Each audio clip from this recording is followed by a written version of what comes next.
Are you done with working out and getting little to no results? Feeling like all that time and energy you've put into the gym aren't paying off? Looking to get an insane physique without all the extra fluff? Well, you've come to the right place. Well, what is an insane physique? It's not about getting super huge or super slim. It's all about finding that sweet spot right in the middle. Picture strong muscles, little body fat, wide shoulders, and a slim waist.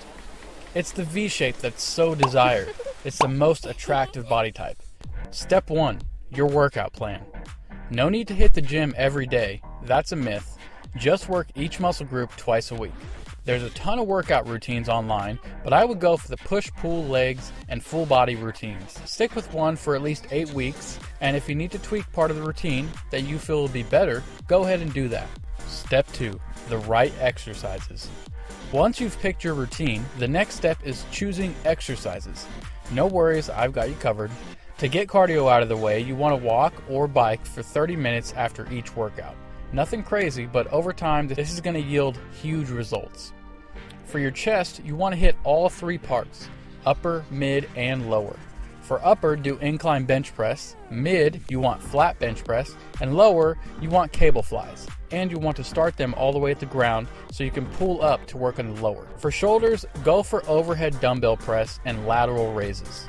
Strengthen the arms with bicep curls and tricep dips. Pull-ups are fantastic for your back and posture, and don't forget the core. Planks are your best friend. I even have a video titled, "What Would Happen If You Plank Every Day for 1 Minute?" If you'd like to watch it, go to my channel and click on the video. For forearms, wrist curls are a must. They're really going to add the thickness. For your lower body, squats are the king of leg exercises. To up the ante, add more weight, reps, and sets over time. And keep track of your progress with a workout journal. Step 3, eating right. Trust me, no matter how hard you hit the gym, the results won't pop without the right food. But don't stress, you don't need a super strict diet, just make sure you're getting a balance of protein, carbs, and healthy fats. In every meal, aim for 1 to 1.5 grams of protein, 3 to 4 grams of carbs, and 0.5 to 1 grams of fat per pound of your weight.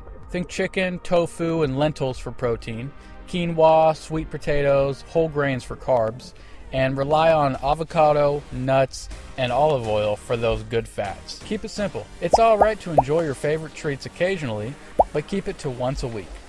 It's the 80-20 principle. You should be healthy 80% of the time, and 20% of the time, have your candy, your soda. So over the course of a month, that's about once or twice a week. Step 5, supplements. The supplement world can be overwhelming, but in my experience, a few stand out. I recommend adding creatine to your routine for a muscle boost.